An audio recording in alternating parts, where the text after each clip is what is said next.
Welcome sa Tagalog Manhwa Recap.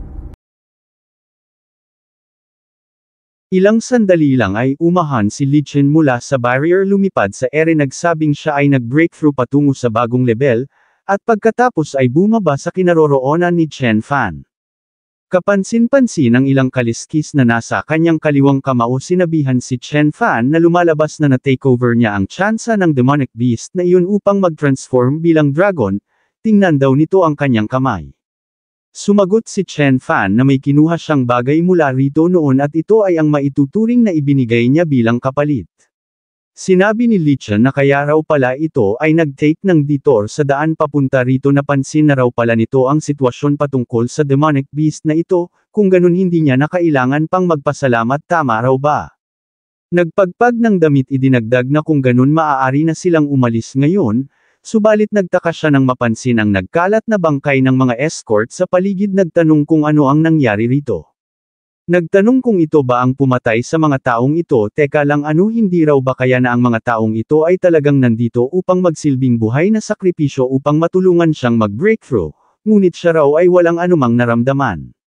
Sinabi ni Chen Fan na tumigil na ito sa pag-o-overthink sabay baling tumungo na raw sila sa susunod na bayan, subalit sila raw ay malapit na sa teritoryo ng Cloud Sect kaya maaaring mahirap na makahanap ng mga foolish na mga villains. Okay tugon ni Lee Chen sir tawag ni Wu nagtanong kung talaga bang i-abandon na siya nito hindi siya nito ililigtas, talaga raw bang siya ay iiwan nito rito. Lumingon si Lee Chen nagsabing although hindi niya alam kung ano ang nangyari ang taong ito ay hindi nito ama, kaya papaano raw nito nagagawang mag-cling dito nang hindi nahihiya. Sir sambit uli ni Wu hindi mapigil ang mamuo ang luha sa kanyang mga mata, at mula doon ay lumipat ang eksena sa himpapawid kung saan makikitang nakaupo sa mga ulap ang dalawa at kapansin-pansin ring mukhang sumapit na ang gabi.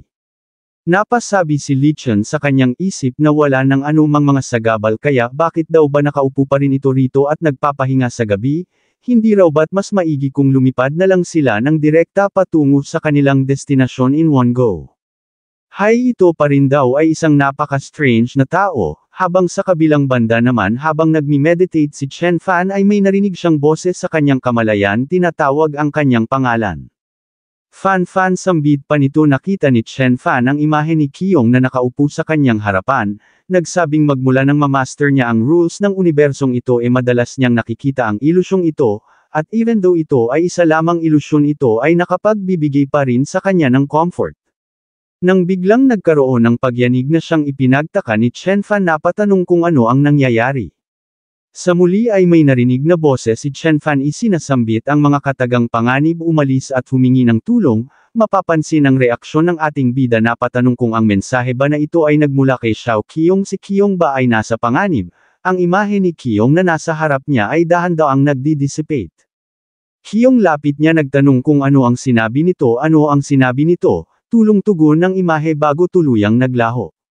Ano tugon ni Chen Fan tulong ano ito raw ba ay humihingi ng tulong ano ang nangyari rito, siya ay nagising sa kanyang pisikal na katawan nag-imit ng napakatinding enerhiya. Napa-flinch si Lee Chen napatanong kung ito ba ay nagkaroon ng bangungot let's go sambit ni Chen Fan, agad na lumipad, teka lang sigaw ni Lee Chen hintayin siya nito. Dumaan sila sa isang napakahabang hagdan passerby tawag ni Lee Chen nagtanong kung ano ang nangyayari hindi raw ba't dapat magdadala ito ng mga tao patungo sa destinasyon, o talagang ikaw ay pumunta ng kusa sambit ng isang boses na mapag-aalamang nagmula kay Z1er. Shen long time no si dagdag niya pangunit itinuro lang ni Chen Fan si Lee Chen sinabihan si Z1er na ibigay nito rito ang ipinangako nitong bounty. Of course tugon naman ni Z1er umano'y tinutupad ng Cloud Sect ang kanilang mga binibitawang kataga sabay labas ng isang supot at hagis patungo kay Lee Chen. Sambit ni Lee Chen sa kanyang isip mukhang talaga raw palang ito ay marunong sa business ito ay narito upang mambugbog subalit humingi muna ito ng pera. Sa pagkakataong ito anong uri na naman daw ba kayang exquisite techniques ang gagamitin nito napaka-excited niya na raw? Sa kasamaang palad biglang nag-cast ng barrier si Chen Fan patungo sa kanya na siyang ikinagulantang ni Lee Chen napatanong kung ano ang ginagawa nito subalit ang isinagot lang ni Chen Fan ay ang pagtulak sa kanya papalayo. Nagtanong si Z1er kung ito ba ay natatakot na sasaktan nila ang babaeng iyon hindi na raw nito kailangang mag-alala pa patungkol doon, Ang Cloud Sect ay kagalang-galang at napakatuwid na sekta kahit na hindi pa nito ginawa ang bagay na iyon, ganoon din ang gagawin nila sa babaeng iyon. Z1 tugon ni Chen Fan nagtanong kung talaga bang iniisip nitong magagamit siya nito bilang pawn, ito raw ay walang ganoong abilidad. Maang-maangan si Z1 nagtanong kung ano ang ibig nitong sabihin, hindi niya raw ito naiintindihan. Sumagot si Chen Fan na binabalak niya sanang makipaglaro sa gusto nitong laro subalit nagbago na ang isip niya, sabay tingin sa isang dako tapusin na raw nila ito nang mabilis sinabihan ang dalawa na maging ang mga ito ay lumabas na rin. Thus, ganoon na nga ang ginawa ng dalawang mga Sect Master. Sinabi ni Sect Master Lei na hindi niya raw makita ang level nito. Tinawag na duwag si Chen Fan, nagtanong kung ano ang itinatago nito gamit ang isang spiritual artifact. Hindi ko alam kung ano ang tinutukoy niya. Sinabi ni Sect Master Ling na iyon ay hindi totoo umano'y bilang higit na mas mahina, kailangan nitong maging mas maingat upang mag-survive pa ng mas matagal. Sumabat si Z1 nagsabing wag i-underestimate ng mga ito ang taong ito, huwag kalimutan ng mga ito ang patungkol sa nangyaring anomalya sa Western Mountains. Gayunpaman ibinasura ito ni Sect Master Lei nagsabing siya ay medyo nag-aalala noon ngunit ngayong nakita niya na ito, sa tingin niya ito raw ay isa lamang hamak na duwag na nagawang makasurvive gamit ang napakaraming mga tricks. Chen Saad naman ni Sect Master Ling nagtanong kung sino ang nakalaban nito doon sa Western Mountains iyon daw ba ay buhay pa. Sumagot si Chen Fan na ang mga ito'y huwag mag-alala dahil makikita nila ang babaeng iyon sa impyerno sabay release ng chi. Sambit ni Sect Master Lei nagtanong kung sino ang sinusubukan nitong takutin hindi niya ito pinaniniwalaan bilang Sect Master ng Thunder Sect, siya ay hindi matatalo ng isang duwag na katulad nito. Tugon naman ni Chen Fan kung ganun ito ay ang siyang mauuna, sabay release ng grappling hand.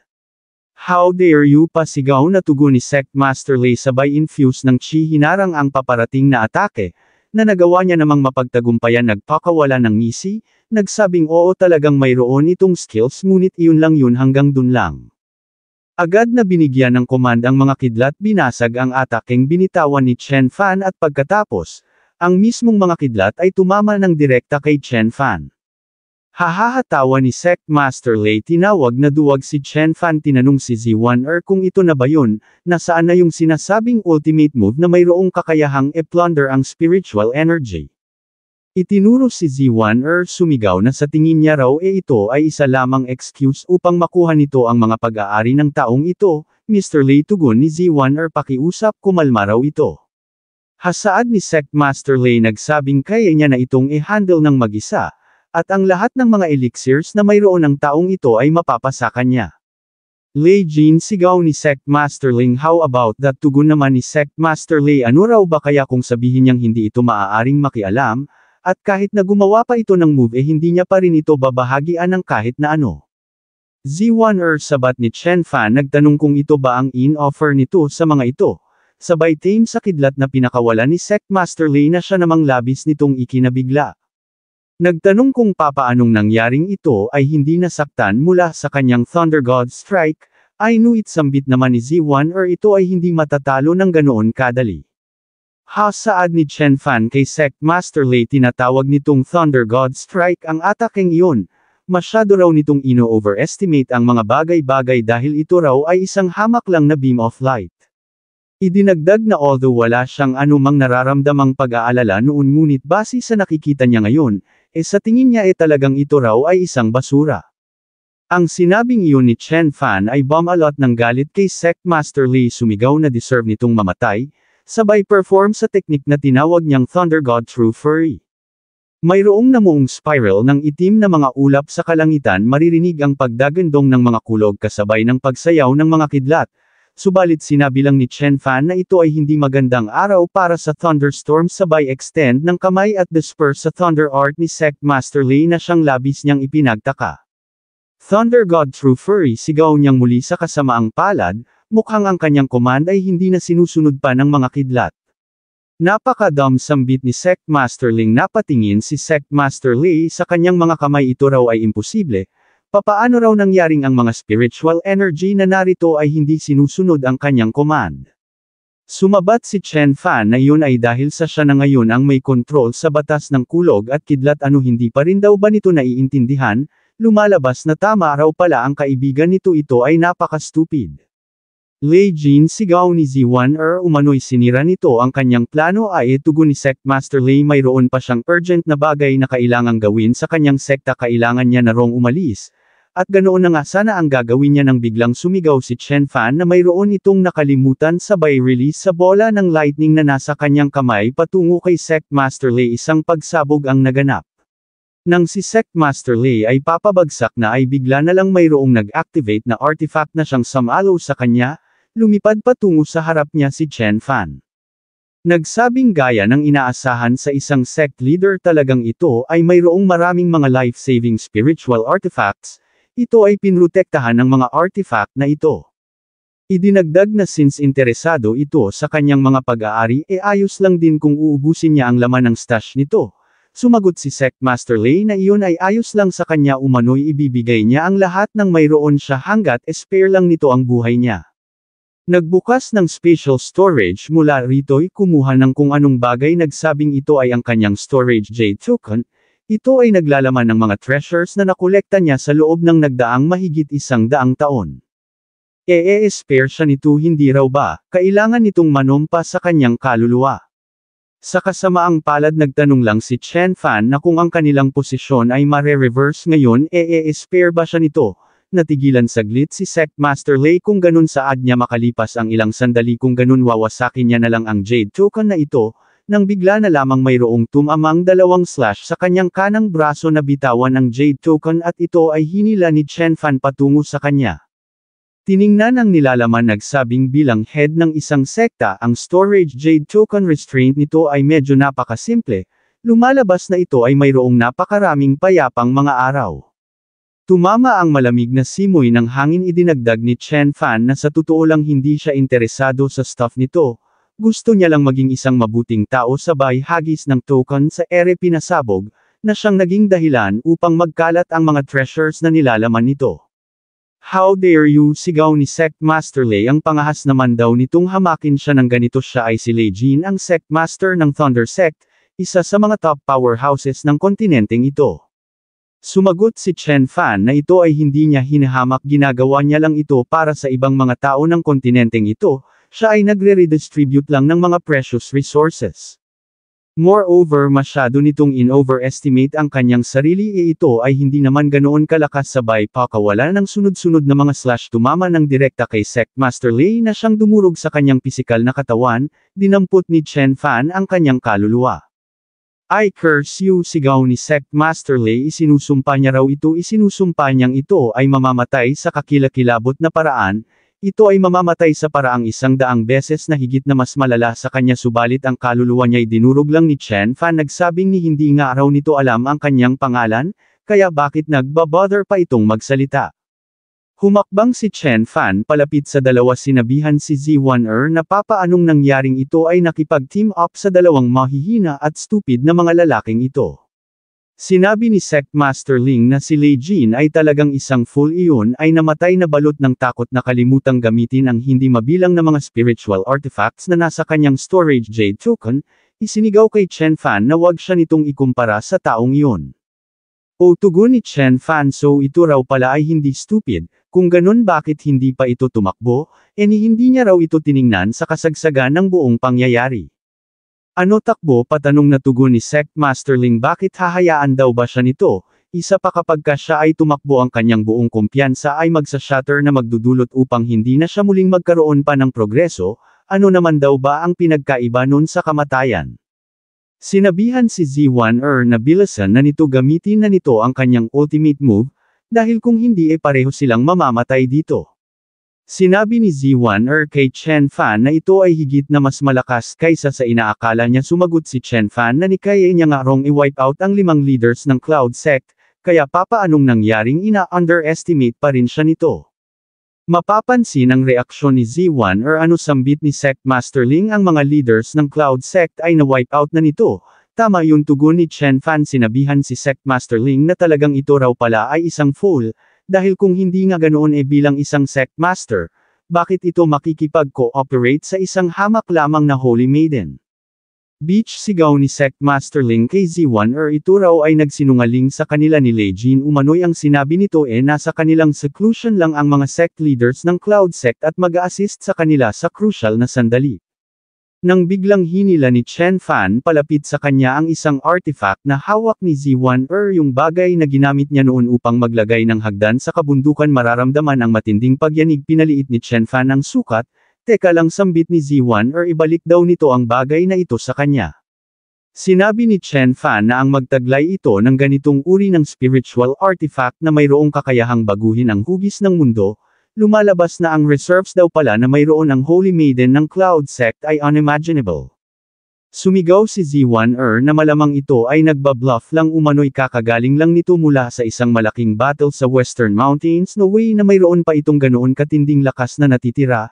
Tama ng daldal sabat ni Sect Masterling talunin na lang daw muna nila ang taong ito. Isinigaw ni Z1 kay Sect Masterling na bigyan siya nito ng cover sinimulang mag-cast ng isang ultimate skill, so saad ni Chen Fan so gusto raw pala ng mga itong ulitin ang nangyaring battle sa Western Mountains. Tama yun pasigaw na tugon ni Sect Masterling umano'y absolutely hindi nito mawi-withstand muli ang ganitong level ng forbidden move.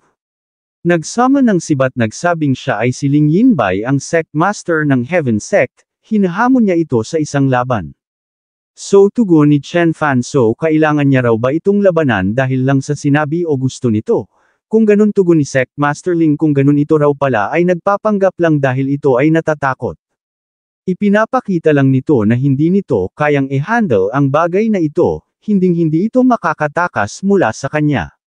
Ipinirform ang teknik na tinawag niyang Heaven Strike agad na sumugod, nagsama ng espada si Chen Fan nagtanong kung ito lang ba ang kaya nitong gawin sabay intercept. Idinagdag na kung gusto nitong mag-buy time para kay Z1 magpakita ito ng tunay na lakas.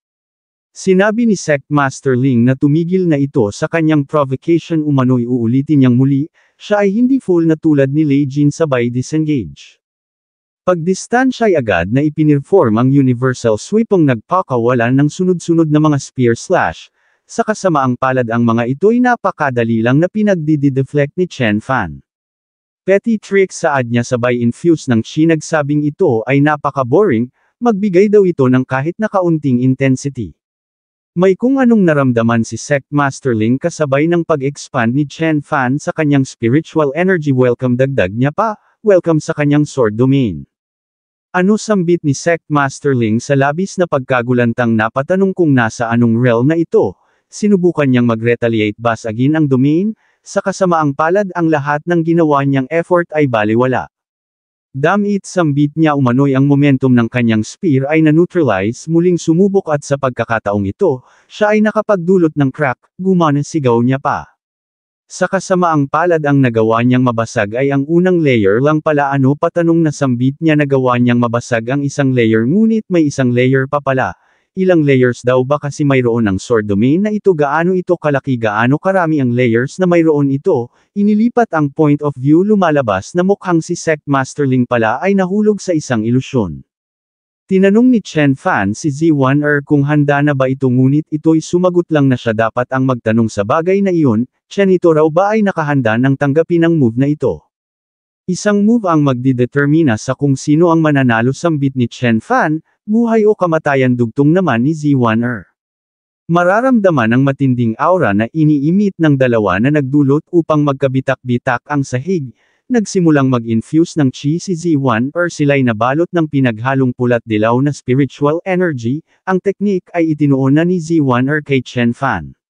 Sa kasamaang palad ito ay tinanggap lang ng direkta ni Chen Fan at sa halip na siya, si Sect Masterling ang napuruhan. Sinabihan si Z1 na ang abilities na mayroon ito ay limited lang hindi nito magawang ma-utilize ng lubusan ang spiritual energy na mayroon ang vast space na ito. Subalit ito ay nakahanap ng ibang paraan sa pamamagitan ng extreme na pag-compress ito raw ay isang interesting na idea. Hatugon ni Z1 ang pagpapanggap na kalmado ay hindi makakabawas sa impact ng kanyang forbidden move, nagpatuloy sa pagcast. Napasabi sa kanyang isip na kung ang move na ito ay hindi makakatalo sa taong ito then, hindi tiyak na ito raw ay gagana tiyak na ito raw ay gagana. kailangan niya lang magtiis ng isa pang breath ang tsansa ng kanyang pagkapanalo ay tataas, nang bigla na lang may kung anong tumama sa kanya na siyang naging dahilan ng kanyang pagbagsak. Gayunpaman sa pareho ring pagkakataon, ang aura ni Chen Fan ay nag-disperse. Teka lang, sambit ni Z1, iyon daw ay, yung aura na iyon sa itaas ngayon lang iyon ay ang aura ng taong iyon, nagawa niya siya ay nagtagumpay iyon ay namatay na, sabay pa kawala ng tawa. Gayunpaman originally ang gusto niya lang daw sanang mangyari ay ang labanan ng taong iyon si Lei Jin at Ling Yinbei magkaroon ng mutual destruction, then kukunin niya ang lahat ng yaman na mayroon sila at mga secret techniques na nasa kanilang soul memories.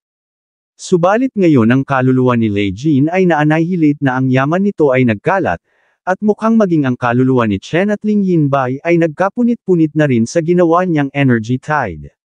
Gayunpaman kapag nagamit niya ang pangyayaring ito sa kanyang advantage sa hinaharap makuha ang buong kontrol ng tatlong sekta maging kanilang sect leader, iyon na rin naman ay worth it, ang spiritual energy na nakapalibot sa kanya ay tuluyan ng nag-dissipate.